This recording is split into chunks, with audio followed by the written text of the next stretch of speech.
Aqui melhor. Começo. Oi, gente, de novo, né? Aqui. Boa tarde.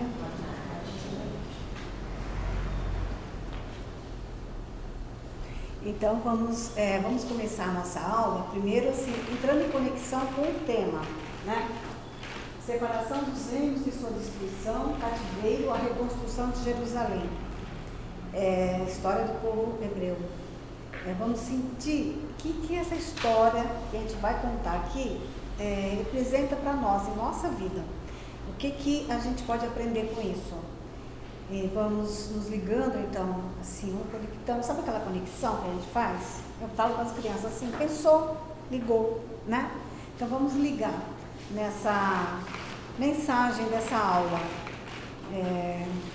E isso é importante para esse momento que nós estamos vivendo no planeta e o momento da nossa vida aqui, na escola, né? Nesse processo de nesse processo de autoconhecimento, porque a escola, ela traz para a gente a oportunidade de nos conhecermos, não é verdade? Nós lá, juntos, estudando, né? Então, e assim, a gente vai começar a ver em nós coisas que a gente não tinha percebido antes. Coisas que a gente achava que era normal. E de repente a gente fala, nossa, isso aqui não pode, né? Mas isso é uma descoberta, né? E quando a gente descobre, nunca mais se fecha, nunca mais fica escondido, porque a gente vai mudar. E a aula de hoje, ela vai mostrar pra gente como é que aconteceu isso com o povo hebreu, né? E a história do povo hebreu, ele está contando o quê? A nossa história, a nossa evolução. Não a nossa evolução em termos de civilização, mas a nossa evolução em termos de eu, né? Pessoal de cada um. Como é que a gente pode ver nessa história a minha evolução, né? A minha evolução não só nesta vida aqui, mas como é que eu cheguei até aqui, nesse momento que eu estou, nessa consciência que eu tenho hoje, que eu preciso me conhecer mais, e até que ponto que eu vou chegar. E o importante é estar aberto ao aprendizado. E é uma história cheia de dores, cheia de sofrimento e cheia de... Aonde que eu faço aqui o botãozinho para lá e para cá para subir? Esse aqui? Então vamos lá. Está aqui. Então, a separação dos reinos, a destruição, o período do cativeiro e a reconstrução de Jerusalém. Então, Jerusalém aquela terra prometida, né, que eles estavam ali, o povo hebreu, eles dividiram, eles viviam ali em comunidade, ela nunca foi assim tão homogênea, mas eles conseguiam viver juntos, eles conseguiam, de alguma forma, evoluir na sua compreensão, mas eles sempre caíam e sempre alguém levantava. E quem é esse alguém que levantava?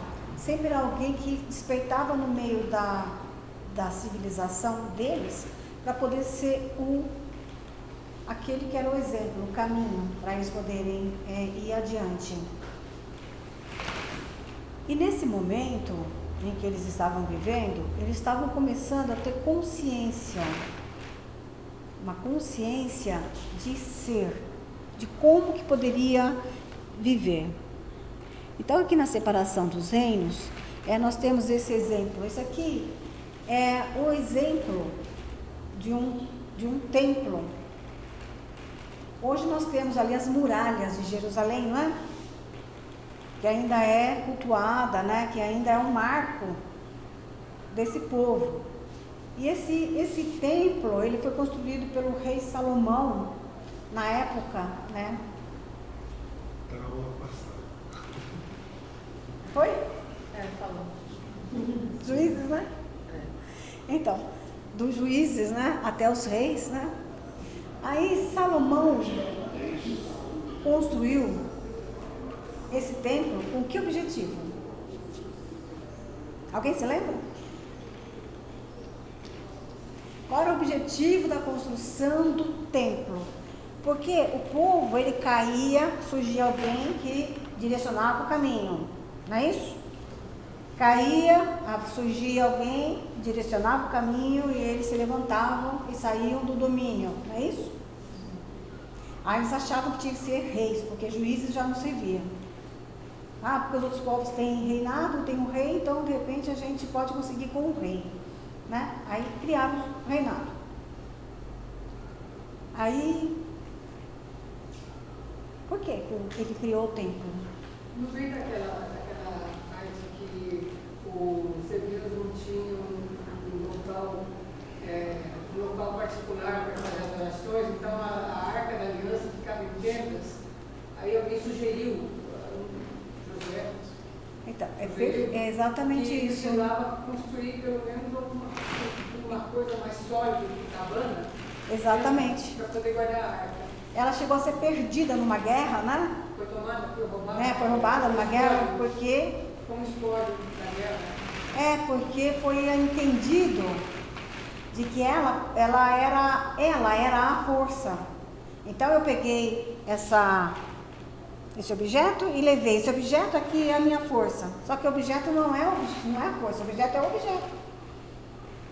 Ele representa alguma coisa, mas ele não é em si a força. Aí Salomão criou para poder exatamente ter um local, né, fixo, aonde todos eles poderiam ir adorar, né, ali a representação da aliança com Deus, que Moisés trouxe, né, foi lá no Monte Sinai, que ele recebeu inspiração, né, para escrever os 10 mandamentos. Então, e aí esse povo, né, eles tinham esse templo como hoje, né, tem pessoas que vão na igreja, acham que se for na igreja ele já está salvo, né? A igreja tem o poder de salvar, né? O físico, o templo, né? Ele vai lá e entra na igreja, senta lá, É a casa de Deus, né? É um refúgio, né? Da dificuldade. Mas assim, não é, por exemplo, aqui, isso aqui é um templo, né? Esse local nós estamos aqui agora é um templo, não é esse local que vai fazer. Esse local vai me permitir estar aqui para poder despertar. Mas não é ele em si. Ele tem as energias que vai sendo acumuladas, né? E que ele pode aspirar as energias, mas não é ele. Ele sozinho não faria Nada, porque ele é inanimado. Quem anima ele é o meu sentimento, meu pensamento, minha vontade, minhas energias. Então eu que ponho no amuleto a minha energia, para que ele fique imantado com a minha energia. Mas na hora que eu esquecer dele, pode ser que a energia não fique mais lá. Então esse templo, ele era essa representação. Então eles faziam tudo para proteger esse templo. E ali esse templo tinha todas as ordens de como que tinha que ser lá dentro, né? Tinha a parte das mulheres, tinha a parte dos sacerdotes, tinha a parte dos gentios, né? Tinha lá tudo dividido em pátios e tinha lá um local que era só um sacerdote específico que entrava lá, e só entrava um por vez. E tinha as tribos, né? Então cada tribo, né, daquelas tribos da época lá das cidades, né, que cada um era um representante, só ele podia entrar lá dentro e fazer as oferendas de incensos. Então eles tinham assim um apego muito grande com esse templo, né? Para eles era o templo que era Deus. Não existia mais nada. E isso não é bom. Não é bom, porque de repente eles não podem ver, não conseguem ver outras possibilidades. Não é verdade? Então, aí o que acontece, né? Salomão envelhece, ele esquece de tudo que ele fez, ele não está mais ligado, se vai se distanciando, porque ele já se perdeu, né? Ele no início ele tinha, né, um poder de ligação Ele estava ligado, mas ele começou a se desligar e começou a se ligar com outras coisas, porque o poder corrompe, né? As pessoas começam a se esquecer de lá para poder viver o aqui, né? Então, aí começou ali a ver as guerras, as divisões, as contendas, e aí distancia-se e começa ali. Aí houve a racha. Virou o norte e o sul. Como a Coreia, né? Coreia do Norte, Coreia do Sul. Muitos outros países, né? Sempre tem essa disputa, né? Essa Estados disputa. Unidos, a secessão era norte-sul. Tem outros lugares que é norte-sul. Tem muitos lugares que são assim, né? Porque eles não conseguem aceitar, né?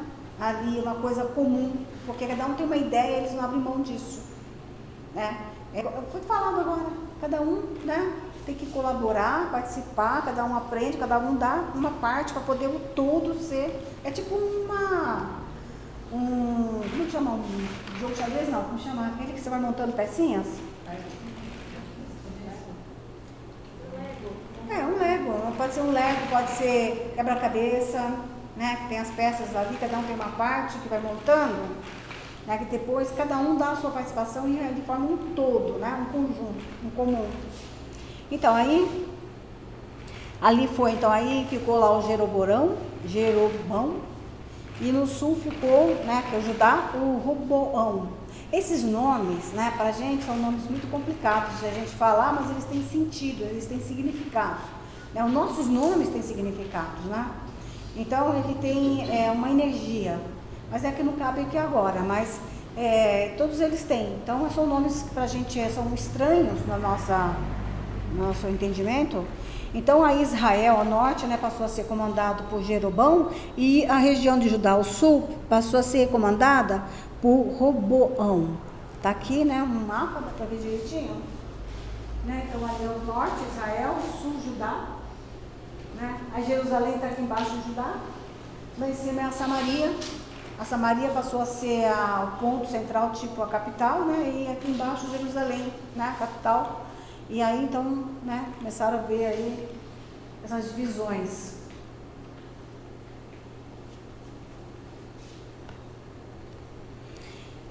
Então, nessa época, né, encarnaram-se ali muitos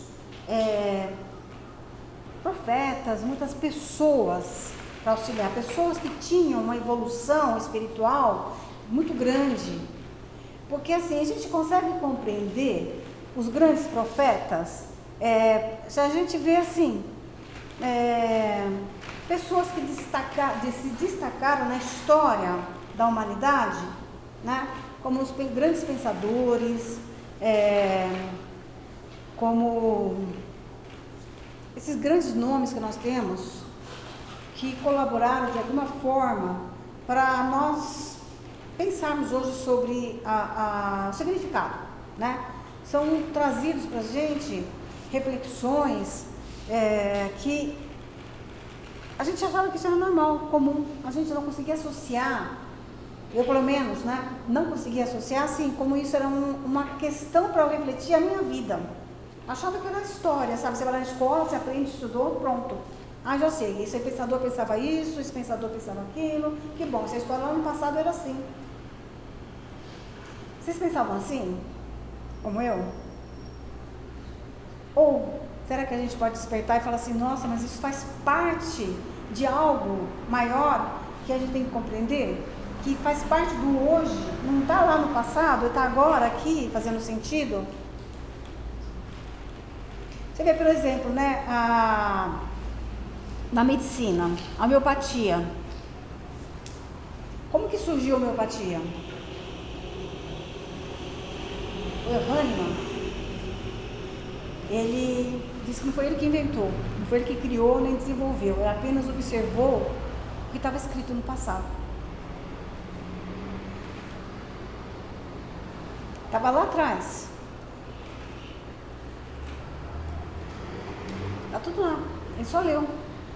Daí ele pegou e fez alguns experimentos, né, com aquilo que ele estava observando. Então o mérito dele foi ele ter visto e ter imaginado, nossa, será que isso aqui com isso aqui não vai fazer isso aqui? É química. É filosofia. mas de repente isso pode dar certo. Aí deu, criou, surgiu, né? Hoje nós temos outros avanços na medicina. Então, isso faz parte do quê? De estudos lá de trás.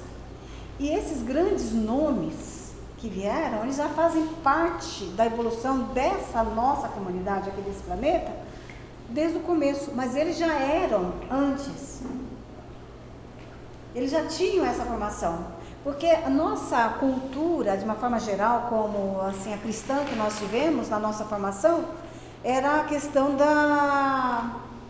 Esse planeta é o ponto central do universo, não é isso? Né? Houve até uma época que achava que ele era o ponto central, que o Sol rodava em torno dele, não é isso? Até morreu gente por causa disso, não foi? De repente a gente descobriu que não. E o que a gente vai descobrir hoje? O que a gente pode descobrir hoje? Somando tudo aquilo que a gente já está aprendendo. Então esses grandes nomes, lá na época, eles vieram fazer trazer para eles essas reflexões. Então ali nós temos, olha, eram médiuns, intérpretes dos espíritos superiores, né? Que determinavam a vinda do Messias. Então nessa época, isso estava há 1000 anos.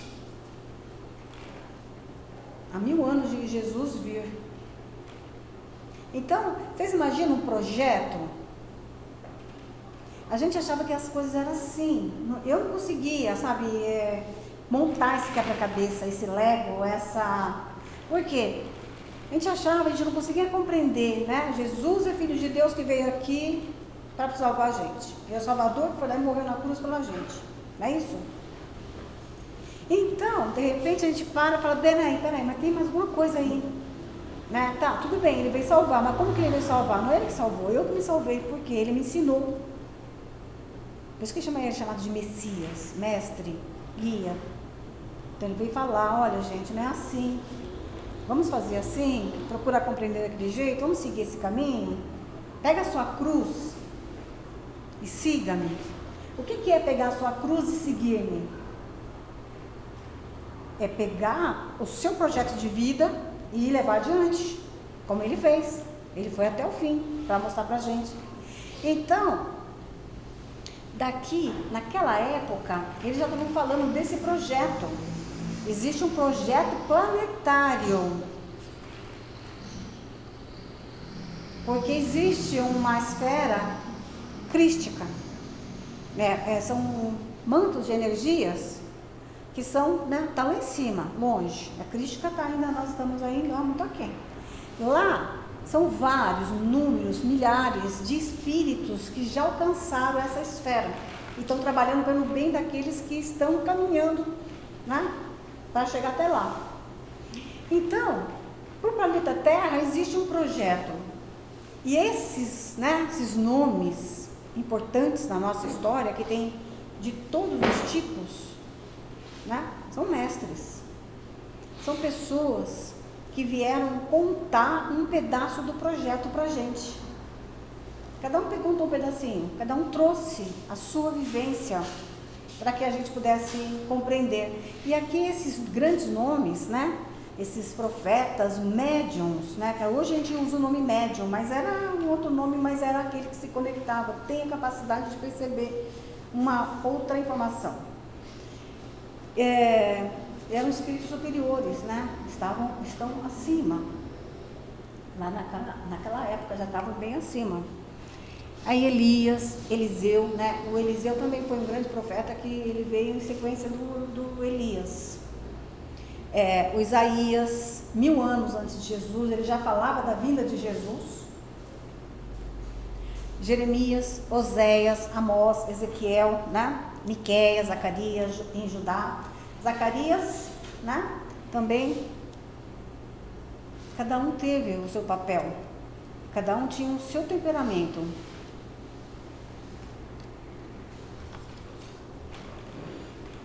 Então, com a morte, né? O afastamento, o fim de Salomão, aí veio o Jaborão lá, o Joborão, né? O outro lá bom também.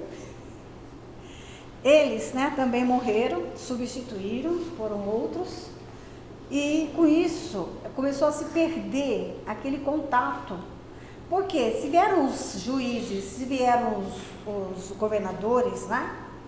Os reis, era para poder manter a tradição, para manter a conexão com a cultura que eles tinham de um Deus único, não era isso? Para poder manter aquilo que Abraão lá atrás recebeu como inspiração, para poder começar a sair da materialidade, da animalidade e começar a procurar o caminho espiritual. Né? Quando ele foi inspirado, sai daí de Ur, vamos lá para a Terra Prometida. A Terra Prometida é uma terra? É um território? Não?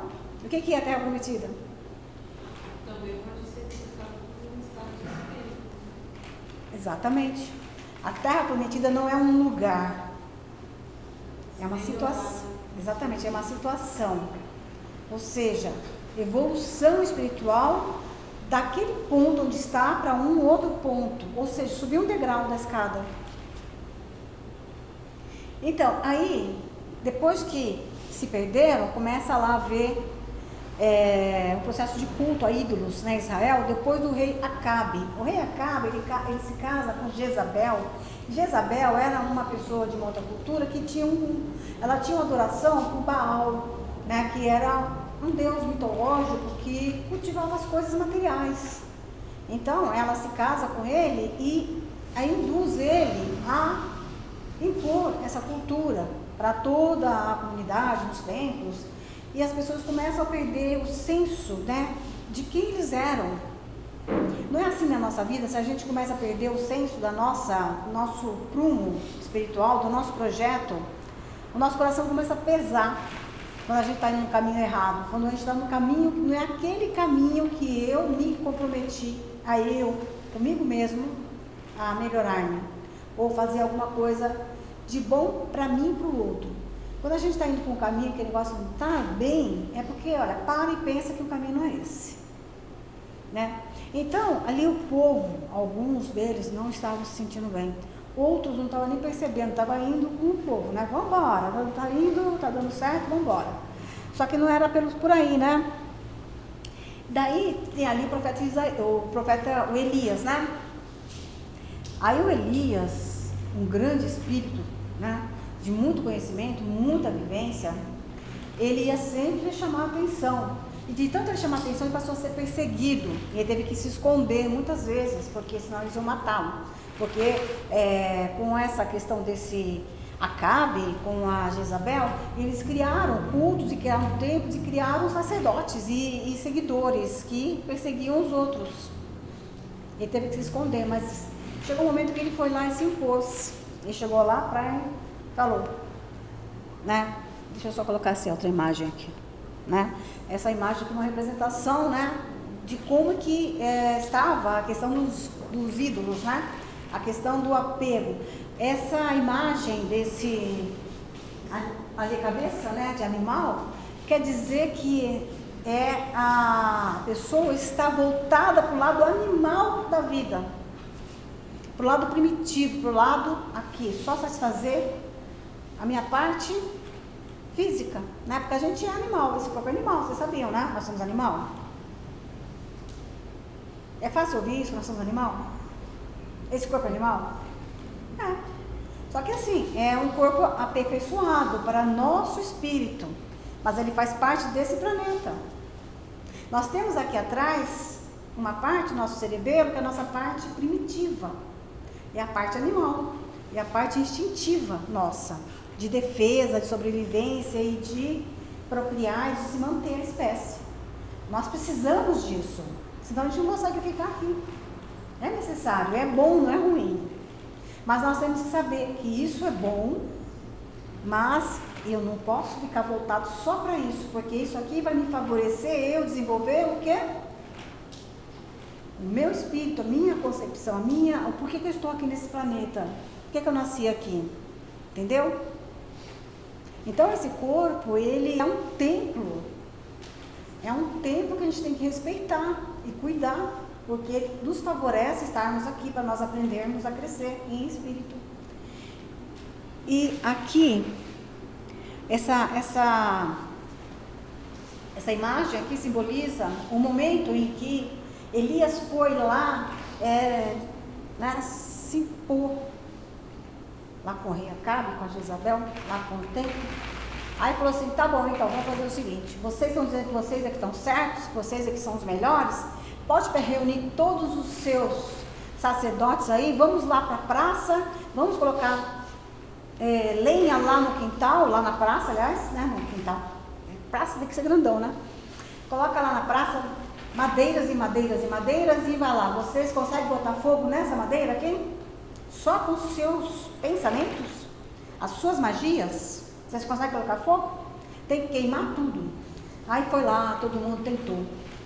Como está aqui no texto, eita, peraí, pulei. Volta. Aqui. Então, os 400, né, sacerdotes estavam lá tentando. Daí todo mundo tentou, desistiram. Falaram, não dá, a gente não consegue botar fogo nessa madeira, não é possível colocar fogo na madeira. Eu consigo. Ele falou, joga água aí, pode encharcar essa madeirada toda aí. E ele fez, faça-se fogo. E o fogo se fez e queimou a madeira. Daí o que ele fez? Depois disso? Ele decapitou os 400 sacerdotes. E isso foi o que para ele? A inflação do mandamento do Criador de não matarás, né? Então, daí infelizmente, né, ele derrota, mas aí ele cria aí um peso espiritual para ele muito grande, né? Então ele manda debolar todos. Ele podia ter tido outras atitudes, né? Ele podia ter tido outras atitudes. Mas aí ele ali impulsivo. Daí depois ele veio ali como João Batista. Vocês lembram de João Batista? Então, ele como João Batista, ele resgatou isso, porque ele é um espírito, tanto Jesus falou dele, né? Dentre os nascidos de mulheres, esse é o maior de todos, mas dentre aqueles do céu, ele ainda é o menor. Por quê? Ele ainda estava muito impulsivo.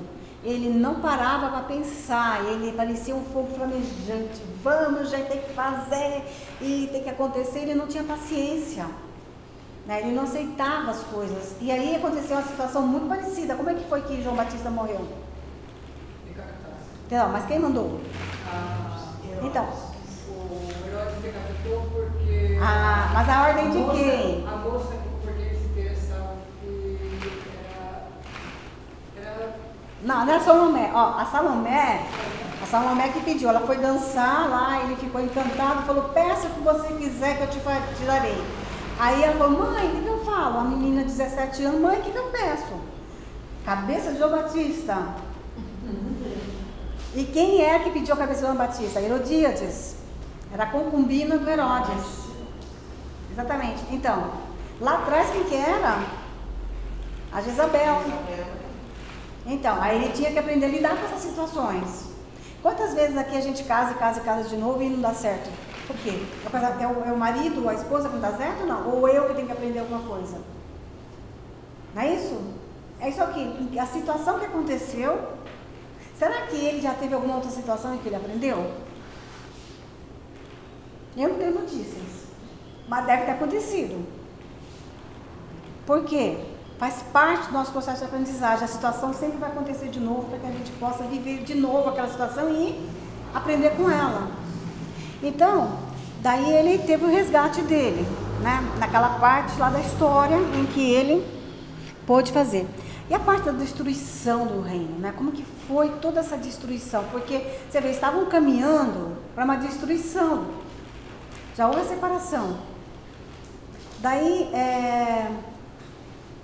a questão do enfraquecimento, né? Enfraquecimento da nossa proteção. Da proteção enquanto um todo, enquanto comunidade. Né? Um país, ele é vencido por outro país em guerra porque ele abriu brechas. E quando abre brechas é quando ele está fraco por dentro. Quando não há união entre aqueles que vivem dentro daquele país. Então ele enfraquece as suas proteções e aí a invasão, né? Aí o outro domina. E conosco é a mesma coisa, quando a gente se enfraquece, né, com nosso pensamento, nossos sentimentos, nossas ações, a gente começa a deixar as nossas emoções tomar conta, emoções desgovernadas ou as sensações não controladas, a gente cai. Por quê? Para aprender. Né? Não é para nos prejudicar, é para aprender. Então aqui, né, as constantes disputas e guerras continuaram a afastar as tribos e fazê-las perder a identidade nacional. Eles já não sabiam mais quem eles eram.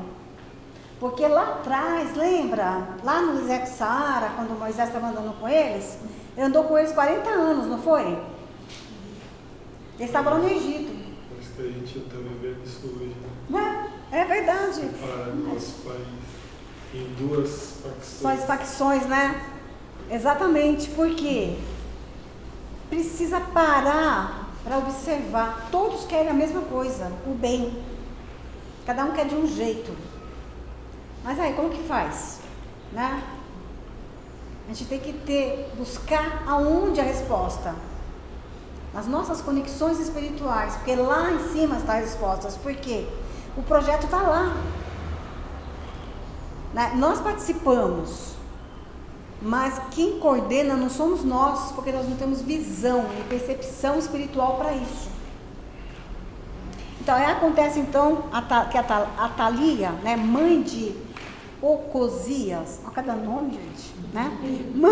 Manda matar os próprios netos pela ocasião da morte do rei, que é o Acabe, a fim de usurpar o trono e para retornar o culto de Baal, porque eles tinham, né, com Elias fez tudo aquilo, eles conseguiram, né, controlar, mas aí morreu todo mundo, ela falou, opa, eu vou ganhar de novo esse poder aí, né? Ela mandou matar todos os netos dela. Ela mandou matar todo mundo que tivesse qualquer possibilidade de assumir o trono para ela assumir. Mas não deu certo, porque um netinho dela ficou escondido lá e depois cresceu e assumiu. Ela tentou se aproximar de um outro rei. O rei, quando percebeu, nossa, a mulher aqui é perigosa, mandar jogar ela pela janela. Jogaram pela janela, a mulher já era. E Eliseu, aquele profeta que foi sequencial de Elias, ele já tinha falado, essa dinastia vai acabar, porque morreram todos em guerras, todos aqueles que podiam dar continuidade a essa dinastia morreu, e ela foi a última que morreu, então não tinha mais, quer dizer, esse culto, essas possibilidades de cultos, né, ali foi extirpado daquele culto, né?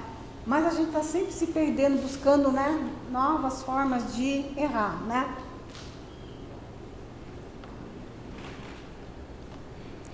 Então aí com a idolatria, a dispersão dos hábitos, né, religiosos, porque eles se perderam. Porque lá no deserto, quando ela falou, lá no deserto, né, quando eles andaram 40 anos com Moisés, que trouxe os 10 mandamentos, depois lá nas tribos, né, eles entraram e assumiram as tribos e foram desenvolvendo, aí vieram os juízes, depois veio os reis, eles não aprendiam, porque eles sempre se deixavam levar, né, pela facilidade, pelas ilusões, e sim, buscar o caminho certo é difícil porque a gente tem que sacrificar algumas coisas nossas, nós temos que sacrificar algo, né? Nós temos que fazer isso, porque senão, aquela festa, né, que a gente gosta de ir sempre, aquele lugarzinho que é sempre bom ir lá, né? Não é mais bom, porque não faz parte, aquilo lá não me adiciona nada, não me acrescenta nada. Eu vou lá, a gente fica lá fazendo um monte de coisa que não tem nada a ver, aí acabou aquilo ali, estou cansada e serviu para quê? Nem me distraí, nem descansei, nem nada. Só fiquei mais cansada. Quer dizer, abrir mão de coisas que realmente não vai acrescentar mais. Não é dizer não viver mais. Lazer, amizades, né, festas, não é isso. Mas é assim, sacrificar a ociosidade no sentido de busca espiritual. Né? Muitas vezes em casa, em vez de ficar lá em casa lá assistindo televisão ou não fazendo nada, pode de repente fazer alguma coisa, estar aqui na escola, por exemplo, é o que vocês estão fazendo. É um esforço, é sair daquele conforto, né? E estar aqui, aprendendo alguma coisa, buscando, né, algo. Porque depois vão vir os trabalhos que vão nos ajudar. Aí a gente vai pensar assim, estou trabalhando para Jesus, estou trabalhando para casa.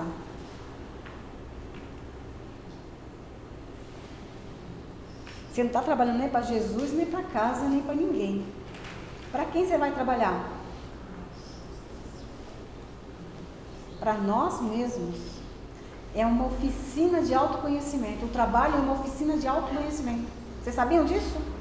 Trabalhar numa casa espírita, trabalhar em qualquer lugar que a gente possa auxiliar as pessoas, eu não estou fazendo nada por ninguém. Ah, eu sou voluntária, eu vou lá e me sacrifico. Mas se eu não estiver aprendendo com aquilo, não está valendo de nada. Estou só indo lá e falando, eu sou voluntária, eu faço isso, faço aquilo. Mas você está aprendendo alguma coisa com isso?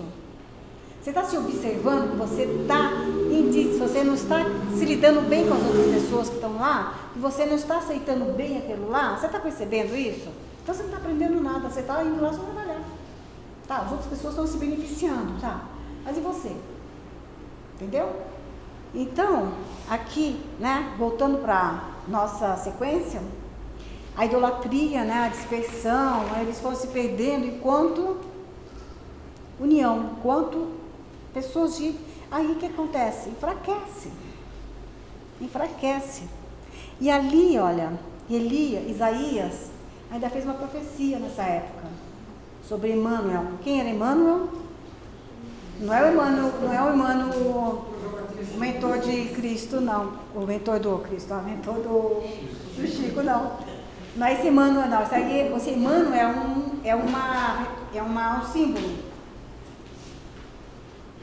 Pois o Senhor mesmo lhes dará um sinal. A jovem que está grávida dará à luz um filho e porá nele o nome de Emmanuel. Esse Emmanuel não é um nome. Nem é esse Emmanuel que a gente conhece. É o Messias, é Jesus, porque Emmanuel quer dizer o quê? Deus está conosco. Deus está convosco. Mas o Chico é a representação do Batista, não? Hã? O Emmanuel é a representação do Batista, não? O Emmanuel? Não. O mentor do Chico. Não sei, não. Não, porque na época de Jesus ele era o... Públio Lentulus, um senador. Isso, não é. Ele é o Públio Lentulus, não é? Porque ele teve outras encarnações, naquele livro há 2000 anos, 50 anos depois, Ave Cristo, ele conta a evolução dele, não é? O Chico é outro caminho, né? Então, seguindo aqui, muitos sofrimentos, desajustes ocorreram, porém, antes que o Cristo pudesse nos ajudar. Então, Jesus estava lá no projeto que ele ia chegar aqui. Então, as pessoas estavam muito ainda, criando muitas situações difíceis, né? Muitas questões. Nesta época, após Josias estabelecer a liberdade do povo perante aos invasores, retomou também as tradições, auxiliado pela descoberta dos textos de Deuteronômio. Então lá estavam as orientações de como que devia ser os cultos, né? Os cultos religiosos que eles faziam, né? Então, e contendo ali os ensinamentos principais das tradições religiosas. Os idólatras foram expulsos, né? E uma nova aliança de Deus é estabelecida. Então, de novo, aqui eles estão em paz, né? Estabelecido os seus direitos de seguir o que eles queriam cultuar, da forma que eles queriam fazer. Aí vem aqui o período de cativeiro, né? Então, só que eles não conseguiram manter aquilo por muito tempo, né? Porque eles não sossegavam, estavam sempre querendo ter mais, e eles queriam fazer as coisas do jeito deles, né? Lembra lá do templo, lá do Salomão? Então, eles tinham ainda um apego muito grande ainda com as coisas que eles não conseguiam abrir mão. E aí, de novo, eles caem, aí os assírios, né? Vai assumir, né? Ali, vai ajudar eles e, né, passa o controle dos egípcios. Eles voltam a ser escravos dos egípcios de novo. né? E depois, Nabucodonosor, o imperador babilônio, traz muita dor e sofrimento. Daí eles voltam de novo a ser subjugados. Então são séries de levanta e cai. Quando eles levantam, era alguém que estava ali mostrando para eles o caminho. Aí quando eles caíam, é quando eles achavam que não. Sabe quando a gente vem no centro espírita fazer tratamento? Aliás, qualquer lugar que a gente vai fazer tratamento, a gente começa a ficar bem. Ah, não, estou bem já, né? Estou forte já, não preciso mais. Tem até uma piada, né? Que assim, um homem, aí ele não acreditava em Deus, não estava nem aí. Aí um dia o pé dele ficou preso, ele bebia, sabe? E o pé dele ficou preso lá na linha do trem lá e ele não conseguia tirar o pé, né? E ele não estava nem com Deus. Aí ele viu que o trem estava vindo e ele não tirava o pé de lá. Aí falou, Deus, meu Deus, me ajude, Deus, me ajude. Se você existe, me ajude. E o pé dele saiu. Ó, Deus, não precisa mais não, eu já tirei o pé. Quer dizer, a pessoa não aceita, não percebe, né? Então o que vai acontecer? Vai ter que ficar preso de novo para ele poder perceber, olha, né? Então, ali são tirados suas terras, eles são de novo presos, né? Aí foram mais de 50 anos de exílio, né? Presos, sem direito, né? Eles passam ali sem condição de nenhuma de eles exercerem o que eles queriam. Hoje, na história, eles conseguem exercer? Mais ou menos, né? Alguns ainda são muito fundamentalistas, né? Ou seja, não aceita aquilo que pode ser mudado, ou interpretado de uma forma mais amena, ou flexibilidade para poder compreender. É isso que é. Então, e aqui, na Babilônia, eles foram de novo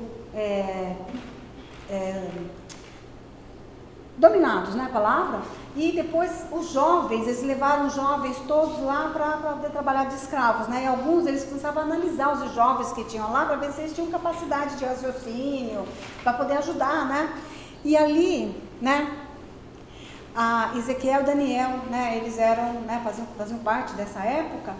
Então Daniel era um ser de muita capacidade de raciocínio, ele tinha assim uma capacidade muito grande de fazer as coisas, ele foi levado, né, para poder ajudar lá a pensar, sabe, na parte pensante, sabe, porque ele tinha sensibilidade, tinha percepções, aconteciam coisas, chamavam ele para interpretar, né, uma vez escreveu na parede assim, uma mão apareceu escrevendo na parede, falou assim, o que escreveram aqui? Nós cairíamos hoje, e caíram. Né? E a mensagem estava querendo dizer que eles iam ser dominados naquele dia. E naquele dia eles foram dominados.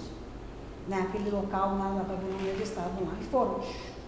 Estava só dizendo, hoje à noite vocês não vão estar mais aqui. Né? Do jeito que vocês estão. Então ele conseguia interpretar, porque ele tinha uma cultura muito grande. Né? E ele também lidava muito bem com os animais. Né? Então, lembra Daniel na cova dos leões? Né? Aí está ali, ó. O meu Deus mandou o seu anjo e este fechou a boca dos leões para que não me ferissem, pois Deus sabe que não fiz nada contra ele e também não cometi nenhum crime contra o Senhor. Daniel era de uma pureza, de um conhecimento muito grande, não tinha nada que pudesse ser dito, olha, ele errou aqui. Ele não fez bem isso. Ele era perfeito, ele fazia as coisas da melhor maneira que ele podia fazer, né? E ele sempre procurava aprender mais e servir mais. E ele conseguia ter uma interação com a natureza muito grande. E ele seguiu o seu aprendizado. E um detalhe importante sobre Daniel, que ele teve outras encarnações junto com Jesus. Ele nasceu na época de Jesus, sabe como quem? João Evangelista. Daniel, João Evangelista, e depois ele foi uma outra personalidade muito importante na história, em pontos em que essa força espiritual precisava de agir, de oferecer os seus conhecimentos, a força para poder ajudar. Né? João Batista foi o único que não foi, ele morreu de velhice. E eles... Evangelista. Desculpa, evangelista. Isso foi a cabeça que venceu. Desculpa, eu errei o nome. É evangelista, né? Ele foi o único que morreu de velhice. 7 minutos. 7 minutos? Então, e depois ele foi quem? Francisco de Assis. Tudo a ver. Tudo a ver.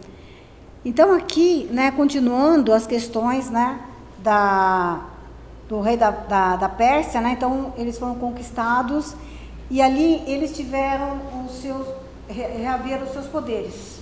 Deixa eu passar aqui rapidinho. Então na reconstrução de Jerusalém, então eles retomam, né, com o rei da Mesopotâmia, aqui, que os auxiliou, o Ciro II, e eles conseguiram reconquistar e reaver todas as coisas, né, que eles tinham direito. Daí, ele foi ajudado também por muitos outros que o ajudavam a se fortalecer.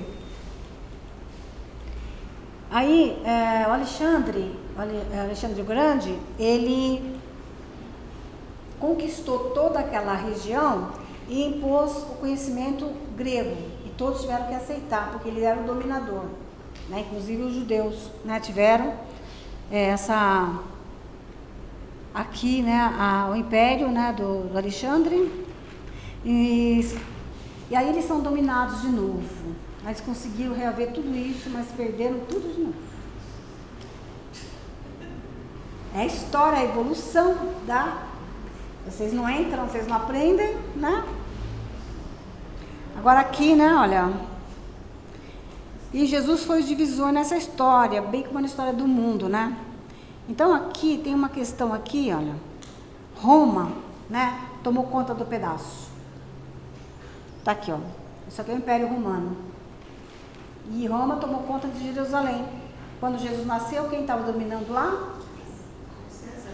Roma, né? Então aqui, aí nasceu ali Jesus para trazer uma mensagem.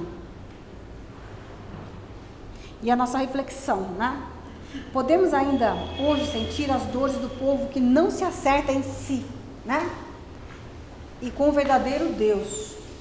Também nós temos que lutar pela sua justiça, fé e graça, para que sejam merecedores delas. Então é o esforço, é a renúncia e o esforço. A renúncia do quê? Do nosso orgulho, a renúncia da nossa vaidade, a renúncia da nossa preguiça, a renúncia da nossa soberba. Essas renúncias, não é renunciar, sabe, sofrer, não vou comer isso porque vou renunciar, eu vou ficar aqui em jejum, não é isso. É a renúncia daquilo que me faz mal. E também o esforço para buscar aquilo, porque subir uma escada exige muito esforço, não exige? Já copiou? Aqui tem duas questões. O que representa o novo e a novidade em suas vidas? O que pode ser reconstruído assim como Jerusalém? Se a gente for olhar a nossa vida, a gente tem muitas destruições, não tem? Não tem muito sofrimento na nossa vida? Não tem muita dor? Muitas perdas? Nossa vida é assim. Essa história é a história da nossa vida. Mas como que a gente reconstrói? Mas tem que fazer o quê? Buscar. Mas não aqui. Buscar aqui. Né? Quem sou eu? Né? Por que isso aconteceu comigo? O que eu tenho que aprender com isso? É essa busca, né? É a reconstrução dos meus sentimentos, dos meus pensamentos, da minha saúde. Porque a minha saúde é a representação do que eu sinto, do que eu penso, do que eu vivo, né? Ela é consequência disso, uma somatização. Muitas vezes não é nem dessa vida, é de uma outra vida. Mas a maioria é dessa vida mesmo, sabia? O que a gente traz da outra vida, pra gente já está elaborado, para aprender. Eu não vou sofrer consequências, eu vou aprender. Nossa, minha garganta pegou agora, um pouquinho só. Pegou, né? o que acontece é consequência daquilo que eu não consegui aprender ainda. Então, quando eu aprender, aquilo não acontece mais. E acho que é interessante a gente pensar que o povo judeu de hoje ainda passa por essa... É cíclico isso daí, né? Eles tiveram, depois de Cristo, outras quedas. A destruição de Jerusalém, a diáspora. Depois conseguiram reconquistar o território de Israel. E hoje ainda lutam ali com até na época de Canaã, né? Chegando lá, agora luta com os palestinos que ainda continuam ali na faixa de Gaza. Então parece que a história está Se repete. nesse povo, que continua ainda sem Mas não é o buscar se povo. renovar. Mas não é a história, não é a história desse povo, é a história da humanidade, é a nossa história. É a nossa história, porque o que a gente está vendo ali é a nossa evolução, né? Então, enquanto ainda somos apegados às coisas que a gente tinha que abrir mão, entendeu? Quanto que eu acho que eu sei e eu precisava de abrir a minha mente para receber um novo. Tá lá, o novo. Né? O novo é difícil, viu? Não é fácil não, porque a gente tem que abrir mão do que a gente já tem conquistado. E aquilo que a gente já conquistou, ele não tá bom, mas eu conquistei agora, vou largar tudo isso aqui para nada, que eu não sei nem que é onde vai dar. Zona de conforto. Exatamente. Então, porque eles estão vivendo, só que eles já se abriram, porque já houve abertura, né? Existem faixas, né? Que ainda existe, porque tem hoje o Kabbalah. Vocês conhecem o Kabbalah? Kabbalah? Né? A doutrina de Kabbalah. A Kabbalah é uma organização, né? Vamos dizer assim, que estuda o Torá, estuda a cultura, estuda a Bíblia, estuda as palavras. E ali tem muita beleza, que a gente não consegue ver, porque a gente só vê o lado, esse lado aqui, né? Esse lado de, nossa, mas não mudam, né? Mas tem uma beleza ali profunda, porque eles foram o primeiro povo que compreenderam o Deus único. Será que nós aprendemos o Deus único hoje? Aí aquela pergunta, o que é Deus? Muito obrigada.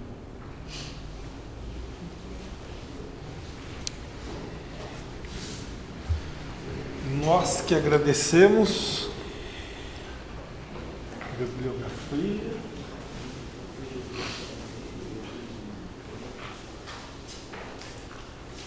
O que a Angela falou é muito sério. De toda essa história, semana que vem é a última parte da história dos hebreus. Aí a gente começa a falar do cristianismo.